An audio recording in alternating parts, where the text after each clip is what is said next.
Bonjour tout le monde. Nous sommes heureux de vous accueillir cet après-midi pour un webinaire qui sera animé par le docteur Zainab Koné de Bamako, que la plupart d'entre vous connaissent. Docteur Zainab est neurologue, épileptologue et neuropédiatre à Bamako, mais surtout, elle dirige la Ligue malienne contre l'épilepsie. Elle a donc une grande expérience de la maladie épileptique et nous l'invitons à partager son expérience à travers ce webinaire sur les médicaments antiépileptiques en Afrique. Docteur Zainab Koné, vous avez la parole.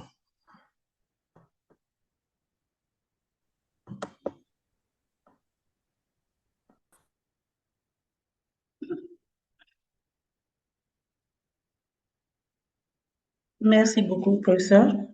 C'est avec un grand honneur que je m'apprête à vous entretenir aujourd'hui euh, euh, sur l'accès aux médicaments antiépileptiques et aux soins pour l'épilepsie en Afrique. Euh, Je remercie pour cela la Ligue internationale contre l'épilepsie et notamment euh, la Commission africaine à travers ces séries de webinaires en français qui nous permettent d'échanger sur nos préoccupations en termes d'épilepsie. Je remercie aujourd'hui M. Ndiaye pour avoir accepté de modérer cette session et je remercie tous les participants. Donc, en introduction, il faut savoir que l'épilepsie est l'un des troubles neurologiques les plus fréquents dans le monde. Et ça touche, et malheureusement, 80% des personnes qui sont atteintes d'épilepsie résident dans les pays à revenus faibles ou intermédiaires, et dont l'Afrique fait largement partie de cette zone de classement faible sur le plan économique. En Afrique, les difficultés sont d'accès aux soins et aux médicaments antiépileptiques qui constituent un déterminant majeur du fardeau de la maladie. En plus de faire la crise, en plus de souffrir de la stigmatisation, il existe un autre fardeau qui est comment avoir le médicament dont j'ai besoin pour pouvoir contrôler mes crises. Et c'est là sur le plan personnel, émotionnel, mais également sur le plan économique, car ça peut peser sur la poche des patients.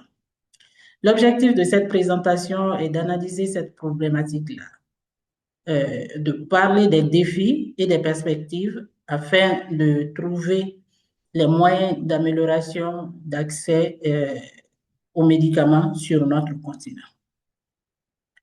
Ce que propose l'OMS en termes de soins et de médicaments et d'accès aux soins et de médicaments antiépileptiques en Afrique. C'est une organisation, en fait, dans le monde, c'est une organisation à 3 niveaux où que ce soit la sensibilisation du public à l'épilepsie, ses symptômes, ses effets et les services socio-éducatifs, le traitement des comorbidités, toutes ces différentes tous ces différents services doivent être disponibles aux 3 niveaux sanitaires.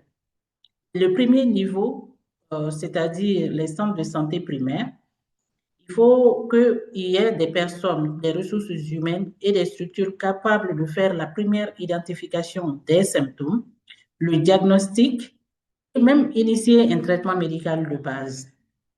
À un niveau secondaire, il est attendu que les usagers, ceux qui demandent des services, puissent avoir accès à des soins spécialisés, aux tests supplémentaires pour optimiser le diagnostic, également au traitement médicamenteux. Au troisième niveau, il est attendu que les patients aient accès à des traitements pharmacologiques et non pharmacologiques. Là, il faut entendre le régime cétogène, la stimulation du nerf vague, la neurochirurgie de l'épilepsie. Donc, l'OMS pense que c'est la meilleure manière dont on peut organiser les soins et les services autour de l'épilepsie. Et nous savons pertinemment que ceci n'est pas le cas dans la plupart de nos pays sur le continent. Le plan de cette présentation est de parler du contexte épidémiologique, ensuite parler de la disponibilité et de l'accessibilité des antiépileptiques, de l'accès aux soins neurologiques et épileptologiques sur le continent, des facteurs qui limitent cet accès-là et des défis structurels qui s'opposent à l'accès et à la disponibilité aux médicaments, des initiatives et stratégies qui sont actuellement en cours, des perspectives et recommandations, un message clé pour les décideurs et une bibliographie. Sur le plan mondial, l'épilepsie affecte 50 millions de personnes, selon l'OMS, ce qui a été rapporté dans ses études de 2022.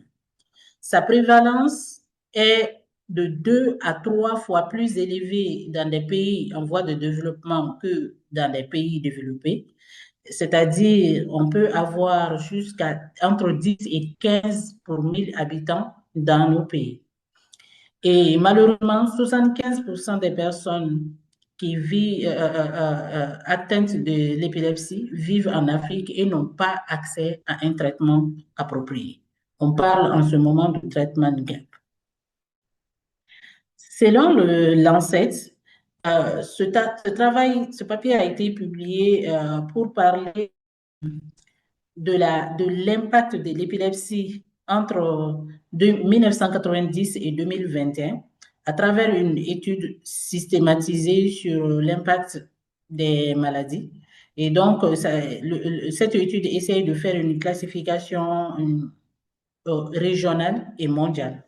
Comme on peut le voir ici, nous voyons qu'on parle en fonction de l'âge et du sexe, de la prévalence de 1 sur 100 000 personnes d'épilepsie idiopathique pour les deux sexes.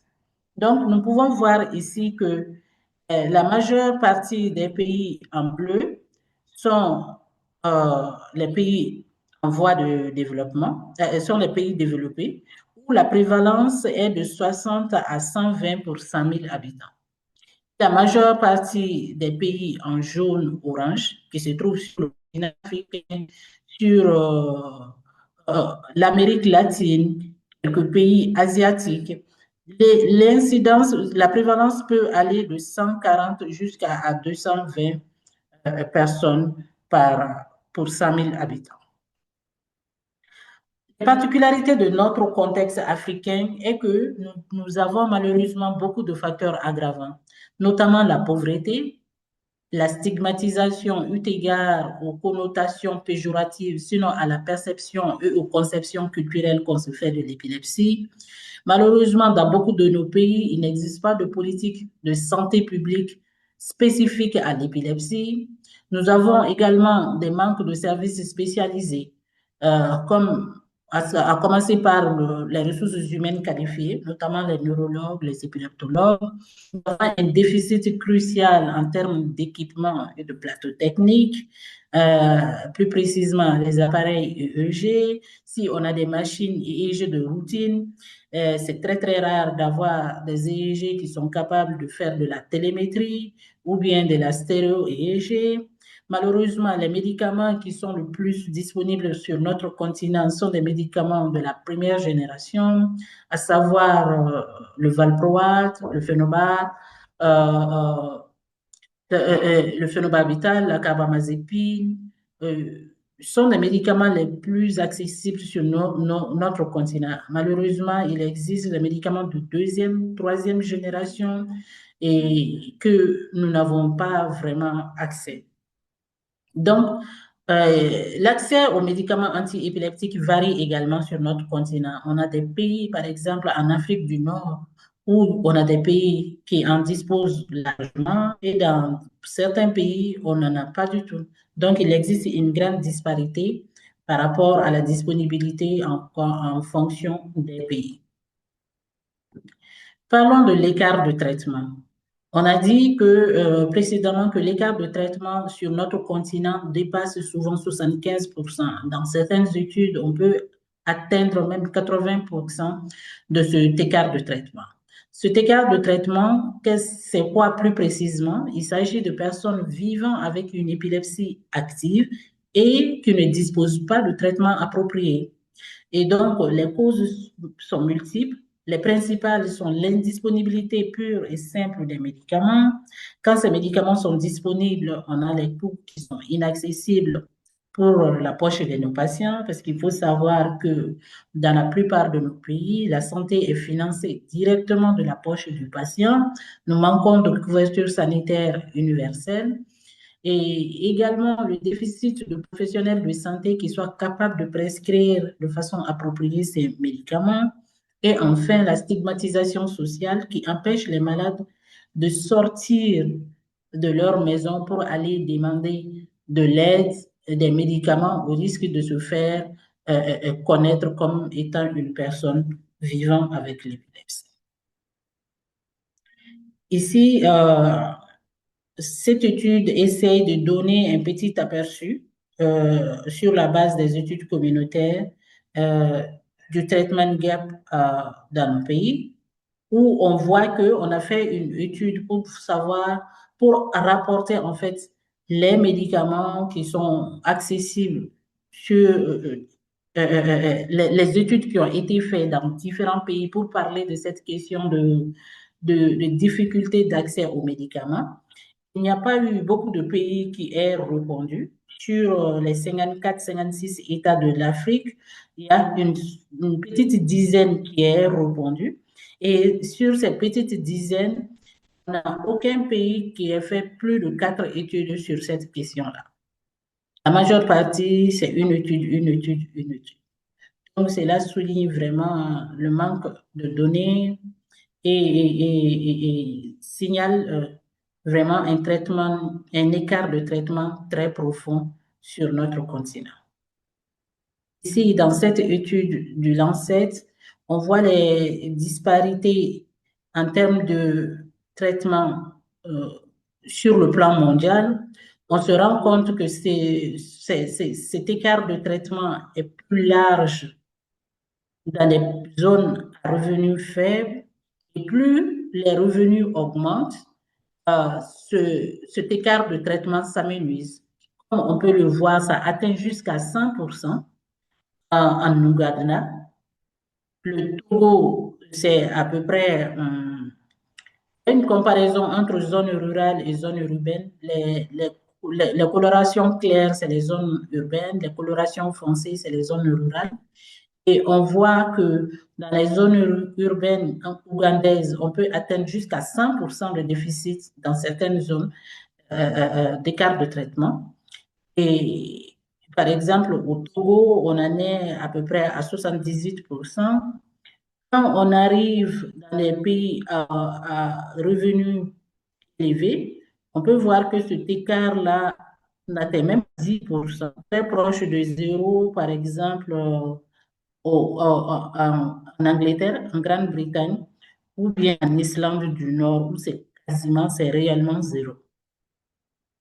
Donc, voici la disparité que nous pouvons constater sur la distribution de ces déficits, ces lacunes en matière de traitement anti-épileptique, où les zones riches sont mieux nanties, ont accès au traitement, et où les zones pauvres n'ont quasiment pas du tout accès aux médicaments. Il est important de parler de cette question car c'est une charge sanitaire et économique. Il faut savoir qu'une épilepsie non traitée entraîne une mortalité élevée qui est évitable parce que si on mettait le patient sous le traitement qu'il faut, on peut éviter les sudden inexplicable with epilepsy, qui sont les morts soudaines inexpliquées liées à l'épilepsie, qui sont des choses qui arrivent. L'épilepsie en elle-même peut tuer en entraînant ces setups-là. Et donc, normalement, ça survient chez des personnes qui ont des crises fréquentes non contrôlées. Et qu'est-ce qui permet de contrôler les crises? C'est les services, c'est-à-dire les soignants qualifiés, c'est les médicaments anti-épileptiques appropriés. Donc, mettre en place ces médicaments et ces services pour les épileptiques permettrait d'éviter certaines mortalités. Si on ne le fait pas, la mortalité liée à l'épilepsie va s'élever. On a une baisse de la productivité également liée à la charge de la maladie. Les personnes qui sont atteintes d'épilepsie sont des membres de la société qui sont le plus souvent non productifs, qui deviennent une charge pour la communauté. Et donc, l'épilepsie entraîne une baisse de productivité de la communauté. Il y a un coût social et familial élevé, nous le savons. Socialement, ça crée des barrières, ça entraîne des exclusions, des stigmatisations. Au niveau familial, le coût est payé le traitement mensuel d'un enfant pour un chef de famille qui a plusieurs autres enfants et d'autres droits. Voilà, ça peut peser vraiment sur les revenus du ménage. L'OMS estime une perte de 15 millions d'années de vie ajustées sur l'incapacité en rapport avec l'épilepsie sur notre continent. Il faut savoir qu'il existe 7 médicaments anti-épileptiques sur la liste des médicaments essentiels de l'OMS, dont la phénitoïne, le phénobarbital, la carbamazépine, le valproate, la lamotrigine, le lévetiracetam, le topiramate. Tous ces médicaments sont des médicaments essentiels. Et sachant bien que les médicaments essentiels sont des médicaments qui doivent être disponibles, accessibles dans toutes les structures de santé, vous voyez à quel niveau on est quand on sait que dans la majeure partie de nos pays, seule la phénitoine, le phénobarbital, la carbamazépine et le valproate sont disponibles. La lamotrigine, le lévetiracetam ou la topiramate ne sont quasiment pas accessibles dans nos structures de santé. Or, ce sont des médicaments présents sur la liste des médicaments essentiels. Et il se trouve également que par rapport à la disponibilité de ces médicaments essentiels, la distribution est variable sur le continent. Dans certains pays, ils respectent à la lettre les recommandations de l'OMS. Et dans d'autres pays, rien n'est fait pour que ces médicaments soient disponibles partout où on peut en avoir besoin. Par rapport à la disponibilité des antiépileptiques, peu de pays africains disposent de ces médicaments essentiels. Les médicaments les plus disponibles, quand on compare les différentes études qui ont été faites sur le continent, sont le phénobarbital et la carbamazépine.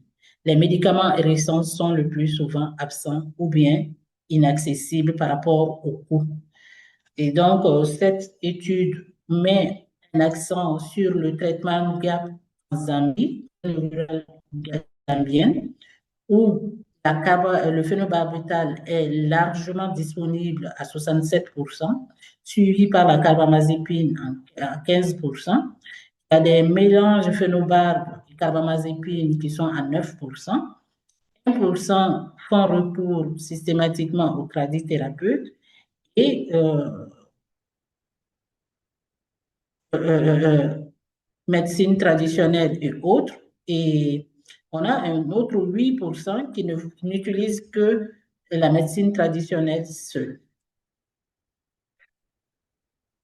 Le coût et l'accessibilité des médicaments épileptiques est un point important à souligner, car un seul traitement d'un mois peut représenter plus d'un mois de revenus pour certaines familles. Et l'absence de couverture sanitaire universelle aggrave la situation. Et il est donc important qu'il y ait des politiques dans ce sens-là et pour aider à ce que le coût soit accessible, que des politiques nationales d'achat soient menées, que ça ne soit pas fragmenté, soit à la charge que des pharmaciens du privé. Le plus souvent, c'est le cas dans notre pays, ou bien même que dans les politiques de mise à disposition de médicaments essentiels, que cet achat soit fait uniquement par la DPM sans tenir compte de l'avis des structures qui prescrivent. Donc, il faut vraiment une politique nationale d'achat pour qu'on puisse arriver à combler ces lacunes. En matière d'approvisionnement en médicaments, malheureusement, en ce qui est des médicaments antiépileptiques, nous dépendons quasi totalement des importations quelques pays comme le Maroc et l'Égypte ou bien encore l'Afrique du Sud font des productions euh, locales. Le fait de dépendre des importations nous expose à des ruptures fréquentes de stock ou bien également à des insuffisances dans des mécanismes de suivi. Voici la représentation des chaînes d'approvisionnement pharmaceutique simplifiées de médicaments antiépileptiques. Tout commence par la fabrication et la production. Les acteurs principaux sont les producteurs internationaux, quelques producteurs locaux ou régionaux.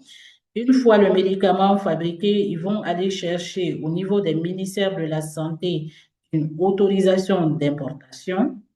Et c'est avec le travail se fait avec le ministère de la Santé et la direction de la pharmacie et du médicament, la DPM, qui vont délivrer ensemble l'autorisation d'importation. Il va falloir passer au niveau de la douane et autres autorités sanitaires pour que le médicament puisse avoir accès au pays.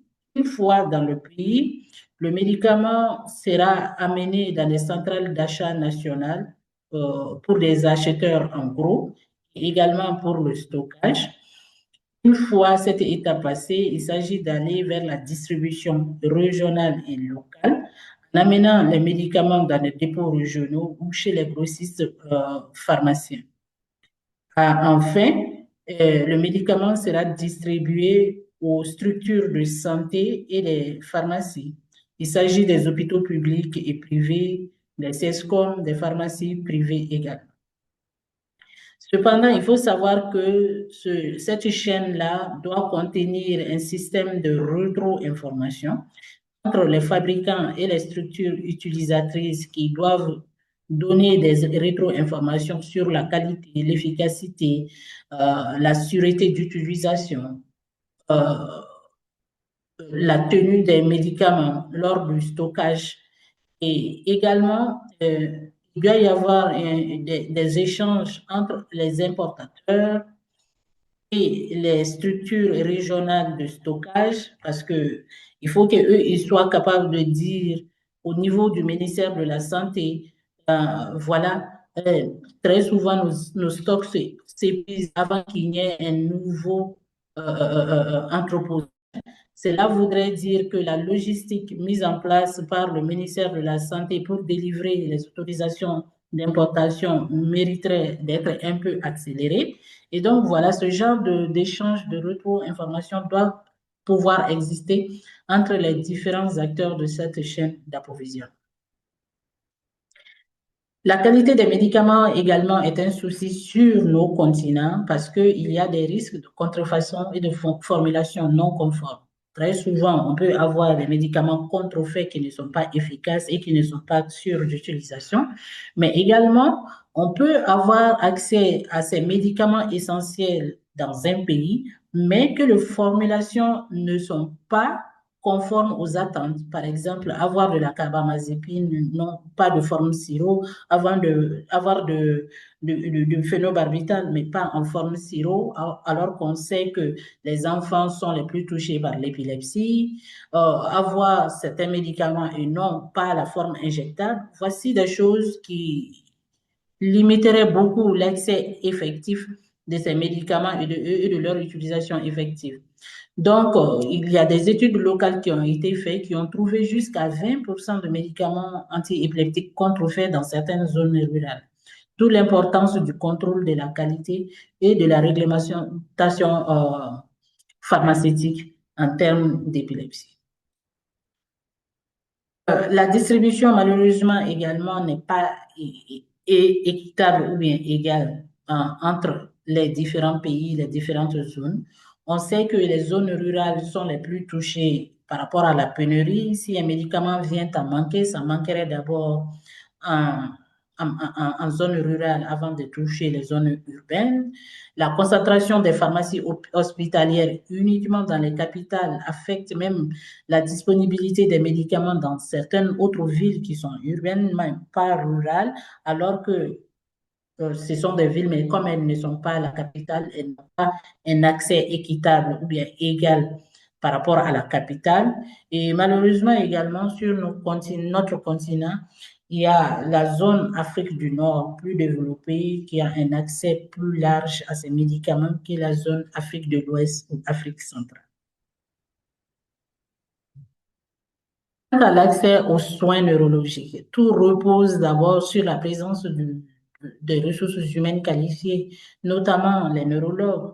En Afrique, on a à peu près 0,03 neurologues pour 100 000 habitants, alors que l'OMS recommande un neurologue pour 100 000 habitants. On voit également cet écart de ressources humaines assez important.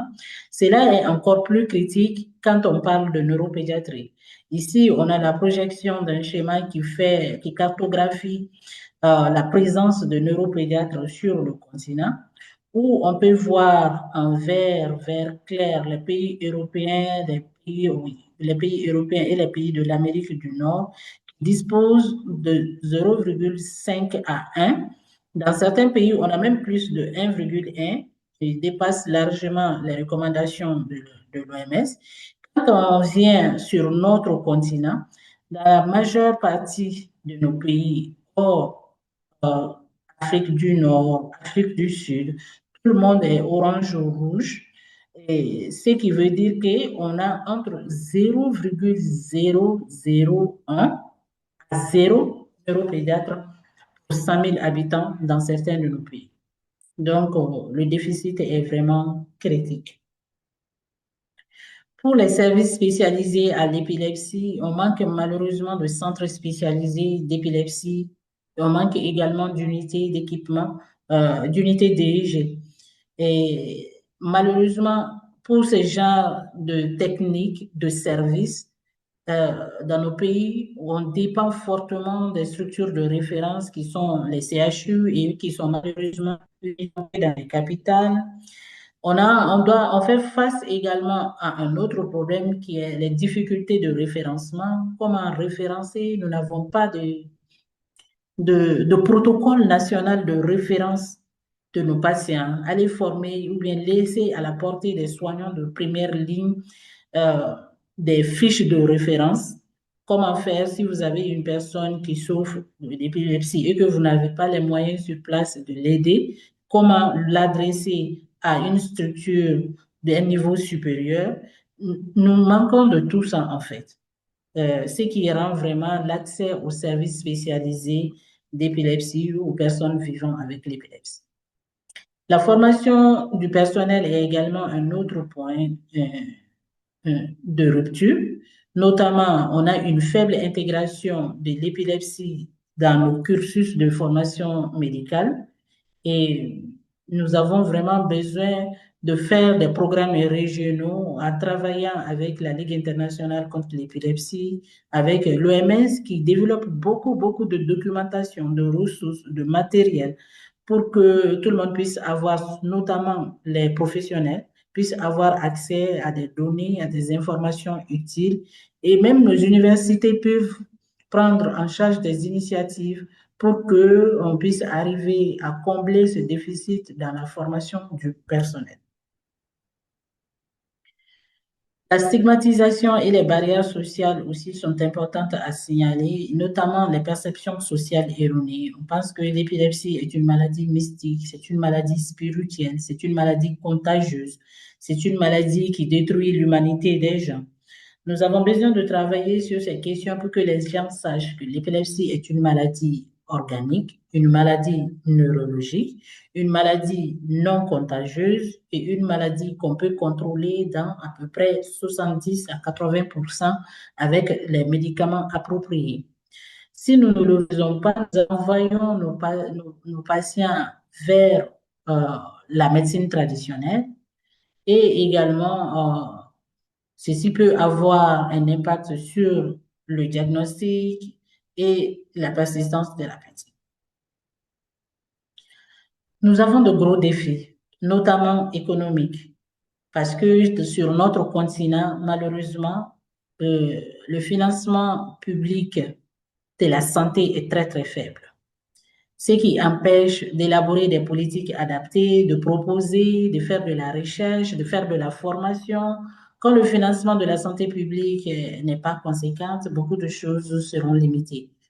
Et Et lorsqu'il y a des plans stratégiques qui sont élaborés à l'échelle nationale, le plus souvent, ces plans sont orientés vers les maladies infectieuses, les maladies transmissibles, la mortalité materno-fétale.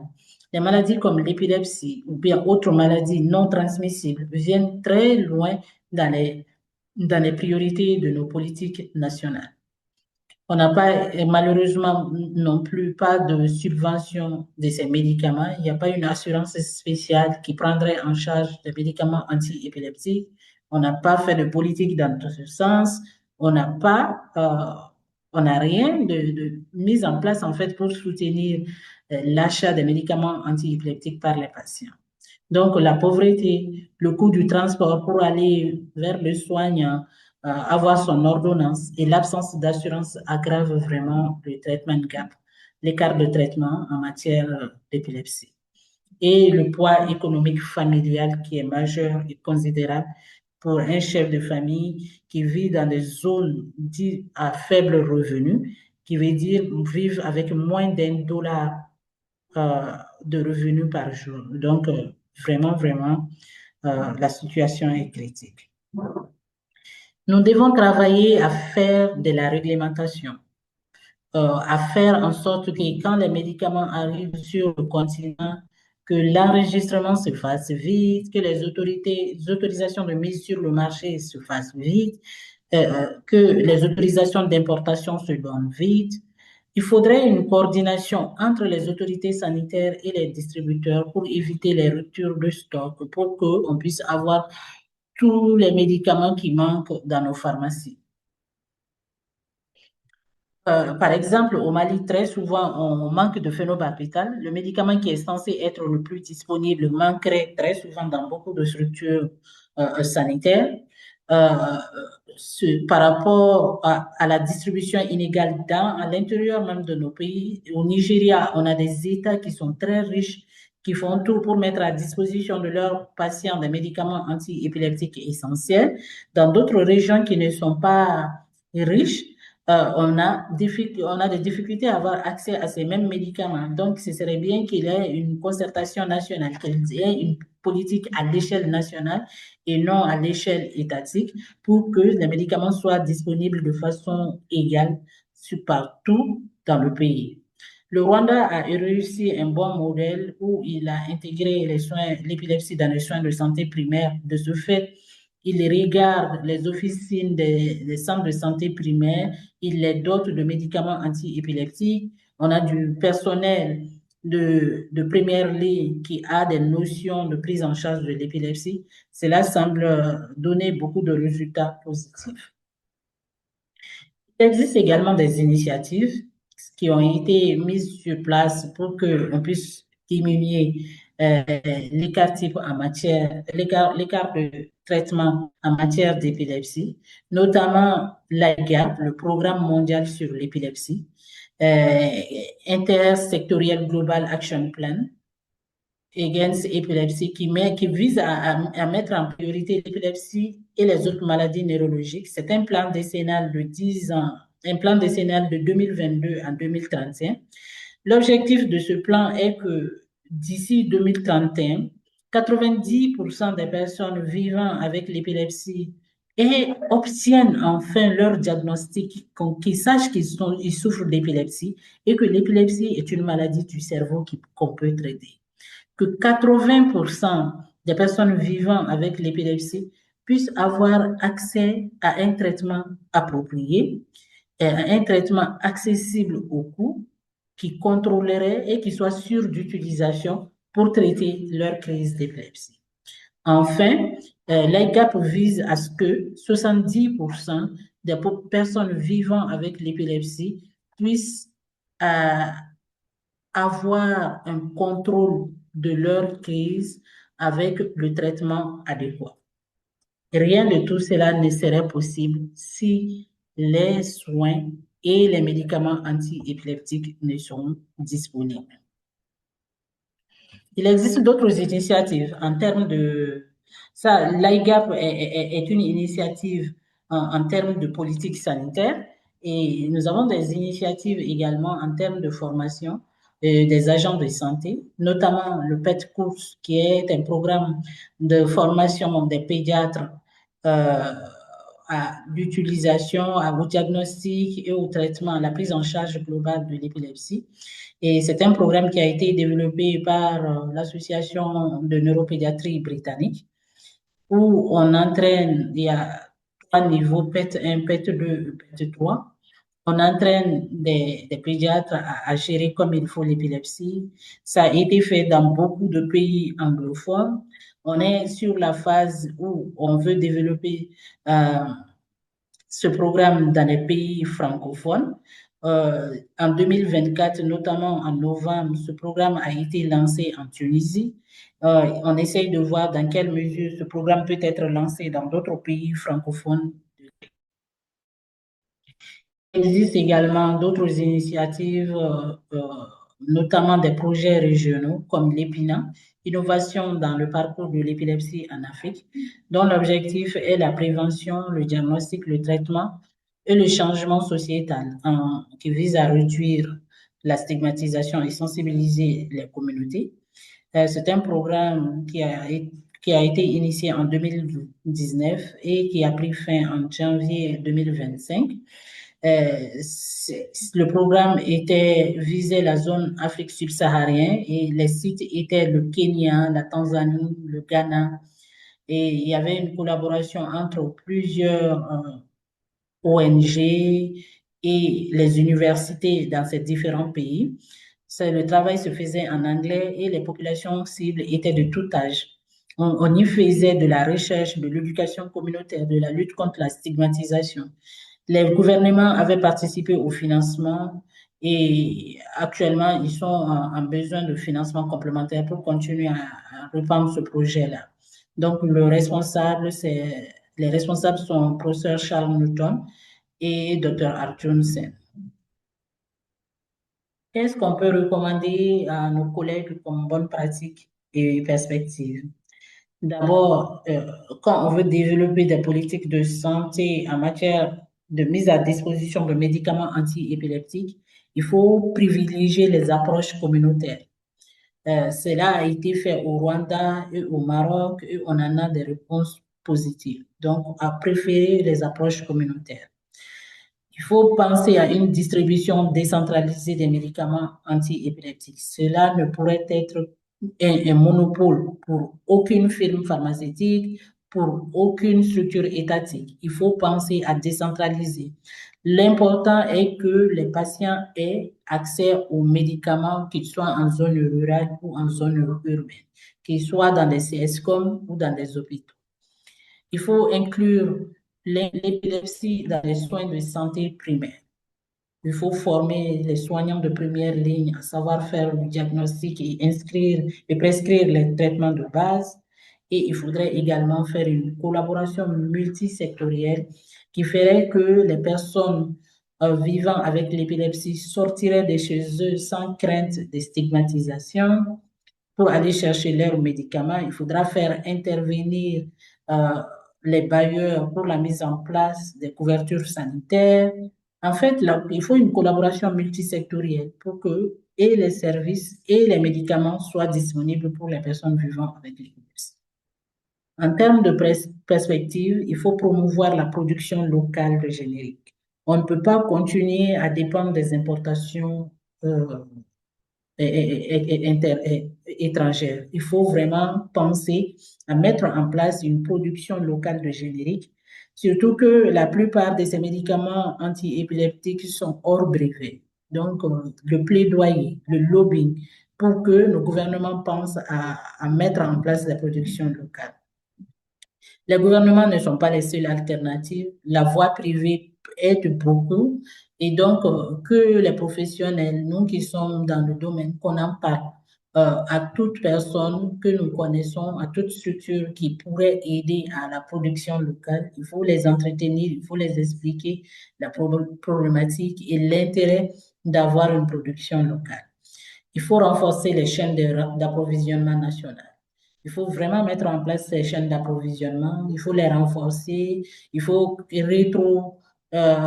il faut faire rétromonter les informations qu'on a eues pour ajuster, adapter ces chaînes d'approvisionnement afin que toutes les structures puissent avoir accès aux médicaments antiépileptiques et de qualité et à temps.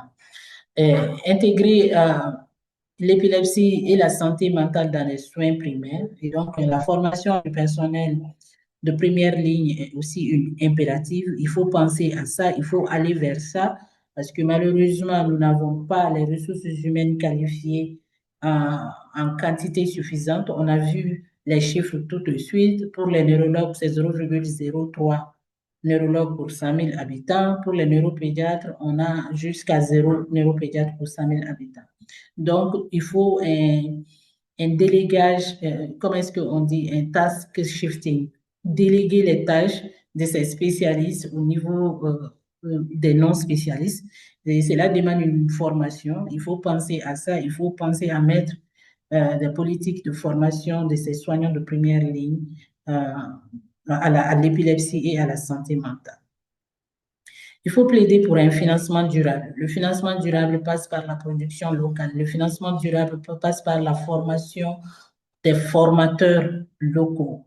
Et il faut faire ça. Il faut penser, il faut trouver les moyens, il faut réfléchir sur cette question et proposer des solutions pour un financement durable de la question. Il faut encourager la recherche locale.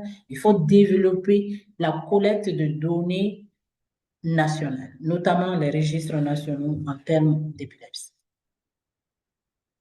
Il est important que régionalement, sur le plan régional, sur notre continent, dans les sous-régions, les pays puissent travailler ensemble pour minimiser, pour diminuer ces traitements de gap en termes d'épilepsie dans notre continent. Si les pays peuvent se mettre ensemble pour harmoniser leur réglementation pharmaceutique et aller faire de l'importation ensemble, cela améliorerait beaucoup l'accessibilité, la disponibilité de ces médicaments. On peut se mettre ensemble pour mutualiser les achats de médicaments. Tout le monde sait que quand on achète en gros, c'est moins cher et que si on devait acheter de façon individuelle. Il faut qu'on intègre les réseaux africains d'épileptologie pour qu'on puisse partager les techniques, les astuces, nos connaissances, afin que ben voilà, nos patients puissent bénéficier de médicaments et de services. Le message que j'aimerais adresser aux décideurs, c'est que l'accès équitable aux antiépileptiques est un impératif de santé publique. L'épilepsie touche beaucoup de personnes. Ça a une charge économique et sociale véridique. Donc, penser à mettre en place un accès équitable de ces médicaments est un impératif de santé publique. Le renforcement de la production locale et des circuits logistiques est essentiel. L'épilepsie doit être intégrée dans les programmes nationaux de santé. Il est temps que, vu surtout que beaucoup de nos pays sont membres des Nations Unies et que l'IGAP a été ratifié, a été certifié au niveau des Nations Unies, nos pays doivent tout faire pour implémenter, mettre en œuvre l'IGAP dans nos pays. C'est un programme qui vise à mettre en priorité l'épilepsie et les autres maladies neurologiques. Il faut que nos pays coopèrent avec des organisations comme l'Organisation mondiale de la santé, la Ligue internationale de l'épilepsie, qui est une coopération entre ces structures et les États africains pour développer des solutions plus durables. L'investissement dans la formation et dans la sensibilisation est prioritaire. Et malheureusement, on a un financement faible de nos gouvernements. Il faut qu'on puisse aller à un niveau où on puisse voir ces financements comme des investissements et savoir que c'est une priorité. En conclusion, je dirais que renforcer les chaînes d'approvisionnement, former les professionnels et produire localement sont des leviers essentiels pour réduire l'écart de traitement. L'accès aux médicaments antiépileptiques et aux soins reste un défi majeur en Afrique, mais il est possible d'y remédier par des politiques volontaristes et une meilleure coordination régionale. Garantir à chaque patient africain un traitement sûr disponible et abordable n'est pas seulement un objectif médical, c'est un impératif de justice sociale et de santé publique. Et je vous remercie pour votre attention.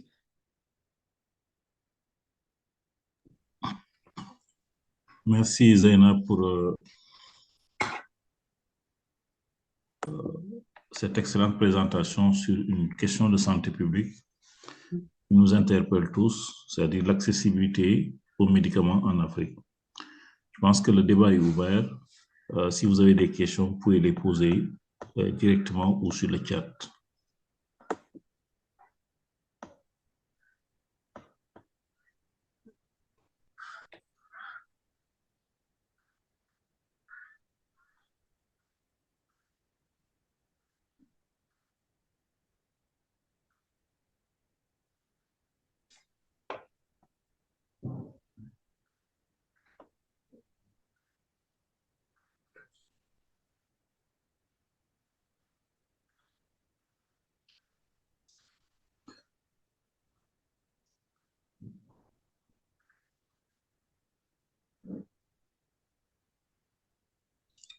Je ne savais pas que le phénobarbital manquait souvent au Mali, parce que c'est le cas au Sénégal.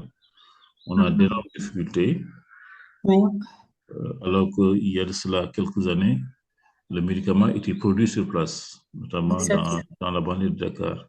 Maintenant, il y a des ruptures très fréquentes. En ce moment, seules quelques rares structures de pharmacie hospitalière, non. Même dans les grands hôpitaux, il n'y en a plus. Dans les pharmacies privées, il n'y a pas de phénobarbital, ce qui, vous l'imaginez, comme ce qui se passe au Mali, pose énormément de difficultés dans la prise en charge des patients, parce que un certain nombre de patients, un certain nombre de familles ne peuvent avoir accès qu'au phénobarbital. Exactement, nous avons la même situation ici. Avant, ça se produisait localement. On ne sait pas pourquoi on a arrêté la production locale, on est devenu dépendant des importations et avec son corollaire de rupture fréquente de stock. Euh, soit on a des formes génériques des fois, soit on a le Gardénal. La formation, j'ai oublié de le signaler, on forme les soignants, mais il faut quelquefois se former également les pharmaciens aussi. Car des fois, quand on prescrit Gardénal, ils oublient de donner phénobarbital, ou bien quand on prescrit phénobarb, ils ne donnent pas le Gardénal. Je ne sais pas, il faudra réorganiser les pharmacies parce qu'on a beaucoup plus de vendeurs que de pharmaciens. Hum. Actuellement, il y a un problème avec le phénobarbital, la carbamazépine sirop. Est-ce que vous vivez cette même expérience au Sénégal? Oui, on a eu des ruptures il y a de cela 2, 3 mois, où la forme sirop de la carbamazépine, du Tegretol pour ne pas le nommer, était quasiment absent du marché. Bon, ces dernières semaines, c'est revenu. On ne sait pas où se trouve le blocage. On a connu la même situation l'année dernière avec le Valquat forme chrono. Je dis simplement que c'est une question impérieuse. Il est important qu'au niveau de nos pays, les gouvernants sensibilisés se donnent les moyens d'une industrie locale. Parce que chez nous, en tout cas, il y a depuis de nombreuses années un slogan en vogue, c'est-à-dire où on disait, où on parlait Exactement. En voilà. fait, juste par hasard, j'ai découvert pourquoi la carbamazépine manquait dans nos pays. Et je trouve qu'il y a une action à mener ici parce que, en fait, il se trouve que un des excipients de la forme sirop a été interdit dans les préparations pharmacologiques pour enfants, notamment le propylène. Et donc, pour ça, on doit retirer la carbamazépine sirop et elle ne va plus revenir parce qu'apparemment, quand ils ont testé les formulations sans propylène, ce n'est pas stable. Et donc, ils sont en train de définitivement retirer cette forme sirop. Est-ce que tu peux revenir sur la question parce que j'ai été distrait un moment? En fait, je disais que par rapport à la rupture de la forme sirop de la carbamazépine, notamment Tegretol, et il se trouve que euh, il a, un des excipients a été interdit dans les préparations pharmacologiques de l'enfant, notamment le propylène. Et donc, quand ils ont essayé de reconditionner sans cet excipient, le médicament n'est pas stable. Et donc, finalement, ce n'est plus possible de produire la carbamazépine en forme sirop. Cette rupture que nous voyons est un retrait définitif. Et malheureusement, le laboratoire n'a pas jugé nécessaire d'informer les prescripteurs sur le continent. Je pense qu'il y a une action à mener à ce niveau. Parce que nous sommes des prescripteurs, nos patients sont des patients qui payent de leur propre poche. Ils méritent cette considération que le labo vienne et nous dise que ben voilà, voici ce qui se passe sur le terrain. Préparez-vous à faire de la substitution, à donner presque autrement la carbamazépine parce que nous ne serons plus en mesure de produire la forme sirop eu égard à cette interdiction. Mais personne n'a rien reçu comme information. Et moi, je l'ai reçu de quelqu'un d'autre sur un autre continent où ils ont pris le temps d'informer les soignants. C'est terrible. Merci Zainab de cet éclairage. Un certain nombre de questions sur le chat. La première, est-ce qu'il y a des pays en Afrique où le cannabidiol est disponible, mis à part le Maroc? Non. La réponse est simple, vraiment, c'est non. Deuxième question, quel antiépileptique injectable priorisé dans notre contexte? Si dans l'offre, on devrait choisir entre phénobarbital, valproate de sodium et lévétiracétam. Bon, et cette question-là, j'ai voulu traiter spécialement les médicaments antiépileptiques et non les médicaments anticonvulsifs. La dénomination est confuse même pour ceux qui font les terminologies parce que les médicaments d'urgence en matière d'épilepsie sont les benzodiazépines. En fait, la forme injectable intervient en urgence. En urgence, quand quelqu'un fait un état de mal, où on a des protocoles, on commence par des benzodiazépines, après on monte de palier en palier. Le plus souvent, après les benzodiazépines, c'est le phénobarbital ou la phénitoïne. Après, on peut aller vers le lévétiracétam. Le valproate en injectable n'est pas considéré comme un traitement d'urgence de l'épilepsie. Donc voilà, les traitements d'urgence, c'est autre chose. Mais malheureusement, on peut en parler en termes d'épilepsie également.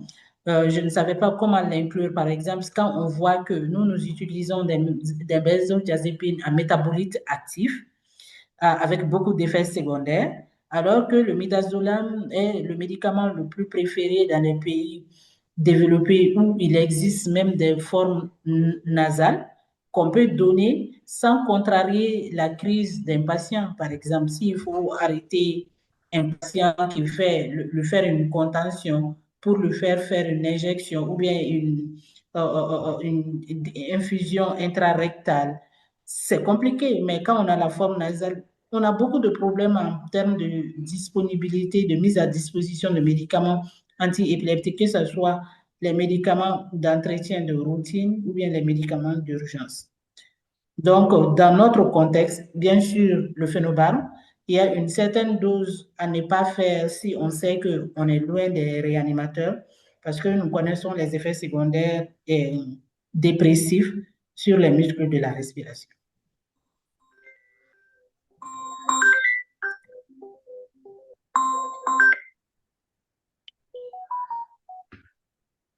Autre question.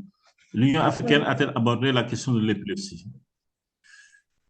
Je ne sais pas.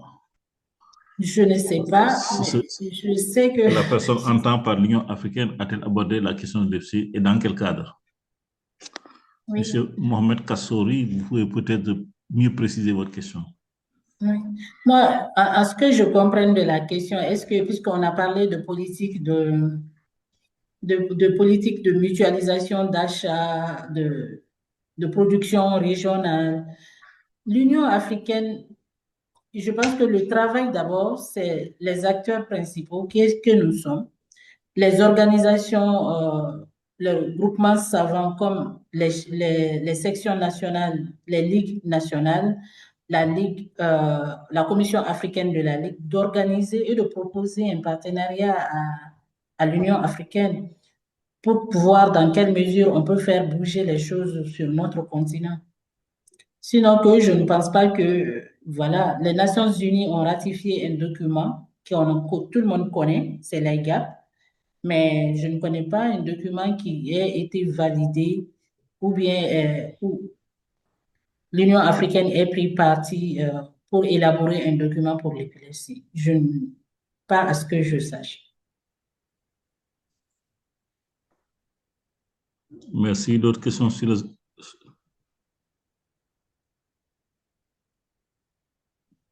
d'autres questions, pas d'autres questions sur le chat. Donc, je m'en vais avant de conclure ce webinaire, vous lire ce communiqué de l'ILAE.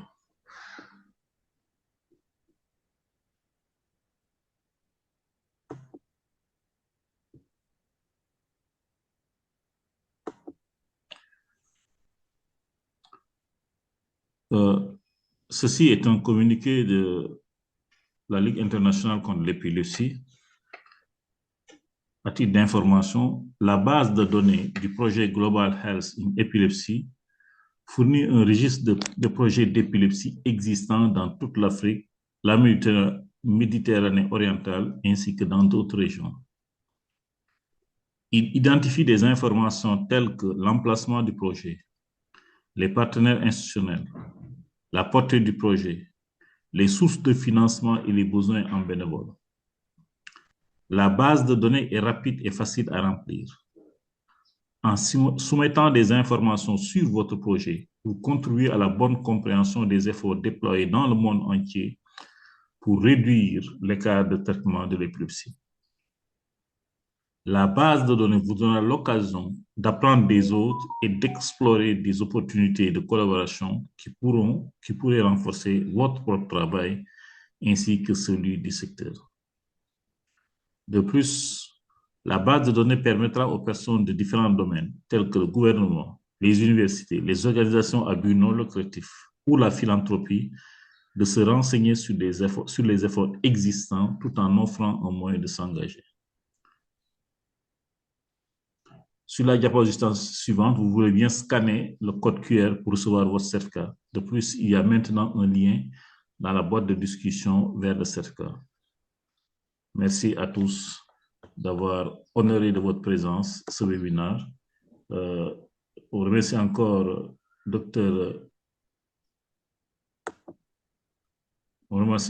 docteur Zainab de partager son vécu de ces questions. Je rappelle qu'elle est la présidente de la Ligue malienne contre l'épilepsie et qu'à ce titre, cette question d'accès aux médicaments la concerne au premier chef.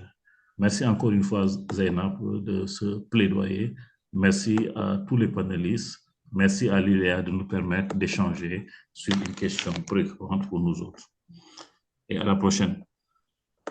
Merci beaucoup, professeur. À la prochaine.